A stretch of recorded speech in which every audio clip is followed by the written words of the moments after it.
21 ലക്ഷത്തോളം സന്തുഷ്ടരായ ഉപഭോക്താക്കളും 2 ലക്ഷത്തോളം തിമിര ശസ്ത്രക്രിയകളും പൂർത്തിയാക്കിയ മലബാറിലെ ഏക കണ്ണാശുപത്രി Alsalama eye hospital, hospital road, Perinthalmanna.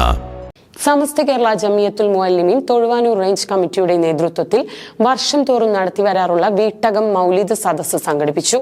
Ahmed Kabir Baqavi നേതൃത്വം നൽകി. സമസ്ത കേരള ജമിയത്തുൽ മുഅല്ലിമീൻ തൊഴുവാനൂർ റേഞ്ച് കമ്മിറ്റിയുടെ നേതൃത്വത്തിൽ വർഷം തോറും നടത്തിവരാറുള്ള വീട്ടകം മൗലിദ് സദസ്സ് സംഘടിപ്പിച്ചു.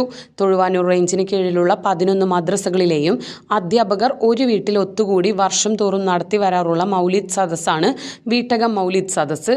കാർത്തല ദാറുസ്സലാം മദ്രസ അധ്യാപകൻ ഗഫൂർ മുസ്ലിയാരുടെ വീട്ടിൽ വെച്ചാണ് മൗലിദ് സദസ്സ് നടന്നത്. റേഞ്ച് പ്രസിഡന്റ് ഫൈസി അധ്യക്ഷത വഹിച്ചു. അഹമ്മദ് കബീർ ബാക്കവി നേതൃത്വം നൽകി. PV അബ്ദുൽ അസീസ് മുസ്ലിയാർ കൂരുവമ്പലം പ്രാർത്ഥനയ്ക്ക് നേതൃത്വം നൽകി. മൊയ്തീൻകുട്ടി മുസ്ലിയാർ, ബഷീർ ഫൈസി, ഷൗക്കത്ത് അലി അഹസനി, റഫീഖ് ബാക്കവി കാളിയാല, അബ്ദുറഹീം അഹസനി, CK ബഷീർ മുസ്ലിയാർ, ഷെരീഫ് റഹ്മാനി തുടങ്ങിയവർ സംബന്ധിച്ചു.